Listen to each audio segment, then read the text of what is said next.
Hi everyone!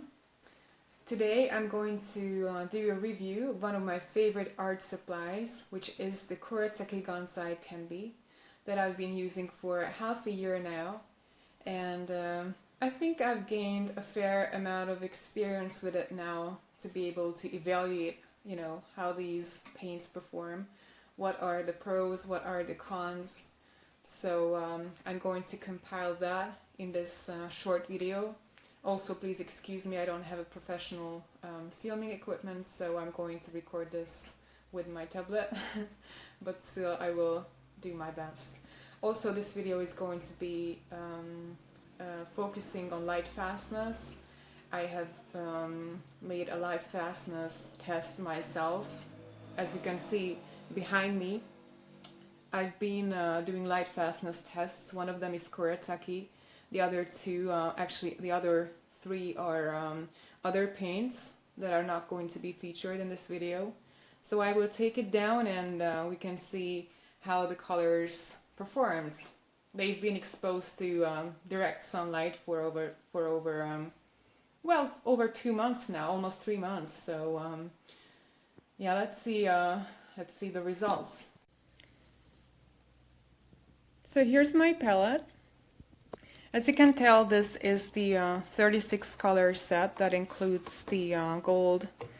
There's a pearlescent, I guess it's silver. It's this set only provides the numbers of the colors and the names in Japanese.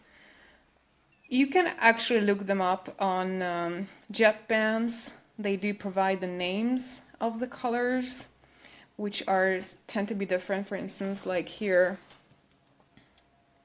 Oh yeah, it does say it in English, although if you look it up online, sometimes they will give you different names. For instance, this ultramarine pale is actually advertised as cornflower in jet bands. So, and there are a number of colors that are advertised.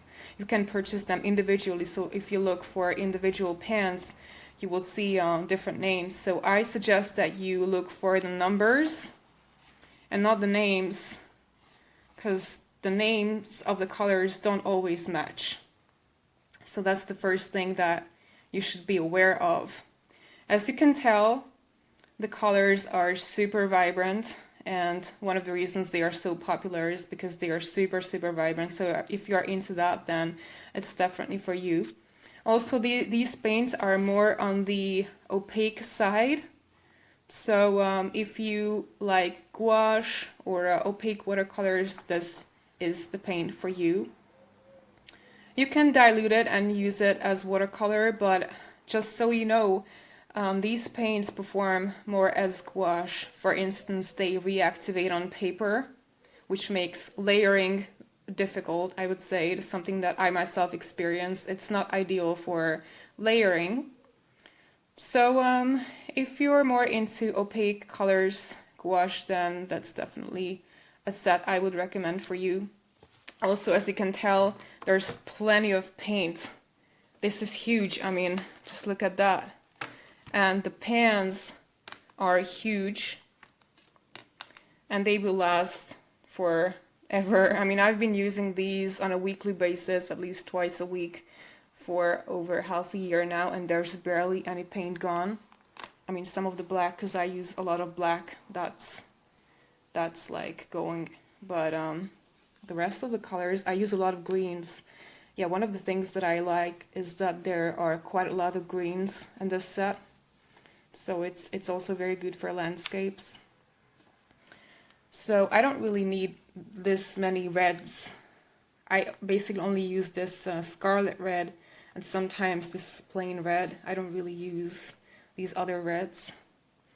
There's a really nice selection of blues as well. Actually, I'm gonna show you the swatch because that will indicate a lot better. Also, this gold is really nice. This white gold, which is more like pearl, it's also really nice.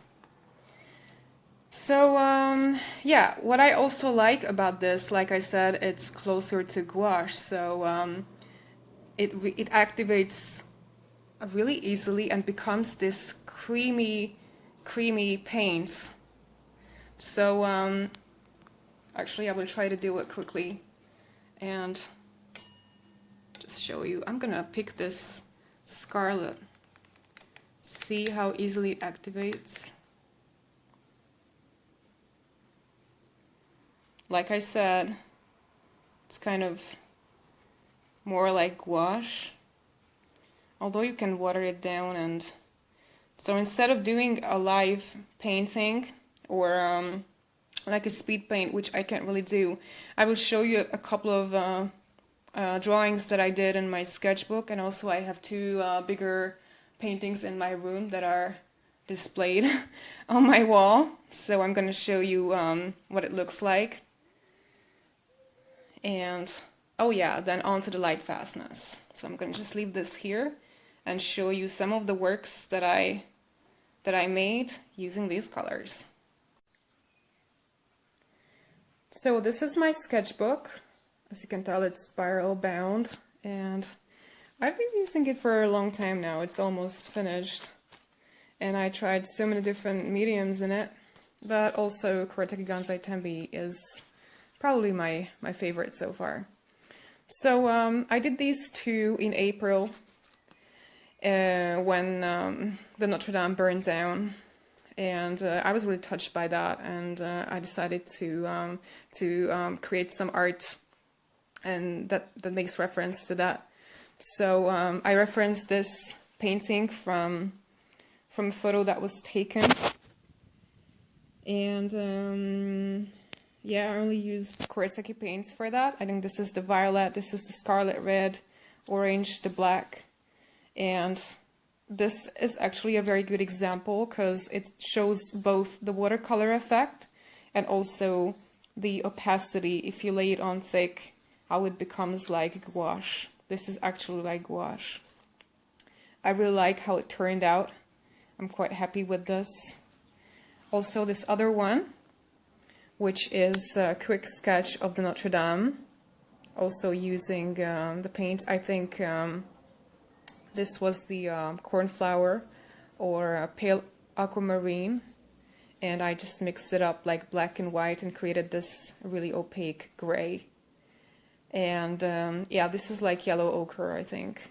I also used some watercolor pencils for this. And oh yeah, I really like these ones as well. This is my favorite drawing in the sketchbook. And I drew this little bird from reference. And it just shows how amazing these paints are. I mean, just look at that. I love the greens, like I already said. I love the greens in the set. Also the browns are really nice. In the end, I added a little bit of yellow oil pastel on top here. This is actually Faber-Castell oil pastel, and a little bit of white color pencil just to make some highlights. So I'm really happy with this. This is one of my favorite pieces using Kuretake paints. And the last one that I'm going to show you is this is the Lighthouse of Alexandria. And as you can tell, first I made the lines and then painted all over it. And also, as you can tell, this is a good example of how vibrant the greens, the blues are. And the brown, I'm really into earth colors, so I'm super happy with the browns. Although there's not a large selection of browns, there's only two, but those are really good. So overall, I'm very happy with these paints. Also, there's one more picture that I want to show. So that's the one. I'm trying to zoom in. Hopefully I managed to. Sorry about the lights. So that was one of my first paintings using Kuretake Gansai, and it's actually one of my favorites. It represents the individual soul and the super soul as taught in the ancient texts in India, and I really love it. It doesn't actually look very vibrant in this video, sorry about that, it's because of the bad lights, but it's a nice painting altogether. Okay, now on to the Lightfastness. Okay, so I guess it is time to take down the Lightfastness chart. I use some washi tape.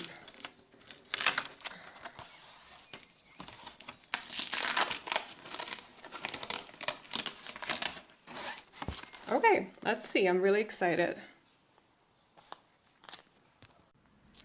So Lightfastness.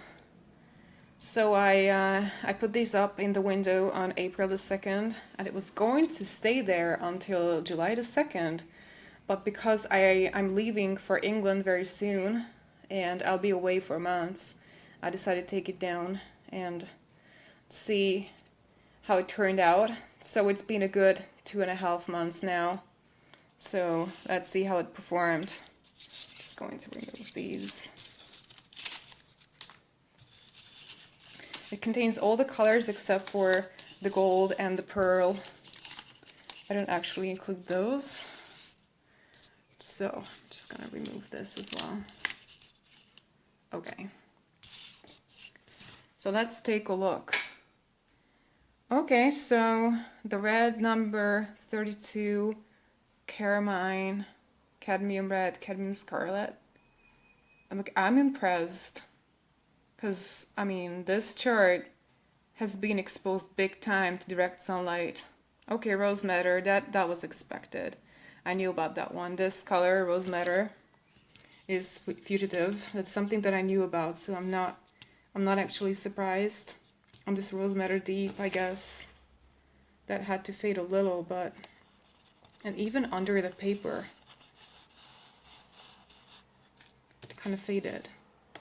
Okay, let's take a look at the yellows. I don't see any shift there. Greens. I don't see any change in the... Okay, the sap green maybe. This one here. This shifted a little. I can see, and also sap green a little. Not much, but I can definitely see a change there. Okay. Sap green a little bit, maybe they fitted a little bit, although it's funny because I don't see the difference between the part that was covered and the one that wasn't. So although I can definitely see that this sap green light, it has faded. Okay, Viridian, forest green. Okay, this turquoise green shifted quite significantly, and Cornflower is okay, ultramarine is okay, cerulean blue shifted a little bit, especially here you can see. Turquoise blue is quite okay. Prussian blue is quite okay, maybe it shifted a little, but not much. Indigo, now indigo is the color, you can definitely see a difference between, you know, the part where it was covered and the part where it was exposed. It actually changed color. It looks more gray here and more blue here. This shifted big time. Okay, the Imperial Violet is quite okay. Cobalt Violet is really okay. Oh, this purple shifted big time. You can totally see the difference. Okay, I'm not surprised. I'm not surprised. Purple tends to be fugitive, so I'm not actually surprised. Burnt sienna did not change much. Raw umber maybe faded a little bit. Faded a little bit, I think. Yes. And I don't see any change in the black. Altogether, I would say Rose Madder changed big time. Also, sap green light, this turquoise green faded. Purple shifted really badly, and indigo. A little bit of raw umber deep.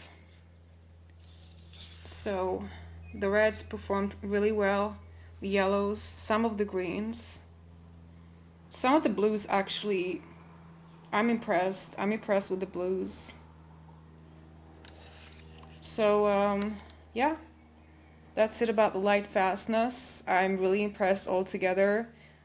And, you know, these are craft paints, so something worth knowing, you know? Just keep in mind that some of the colors are fugitive, so if you hang them up in your room, they might fade with time. Okay, that's the end of this video. Thank you so much for watching it. If you have any comments, please leave me a message in the comment section.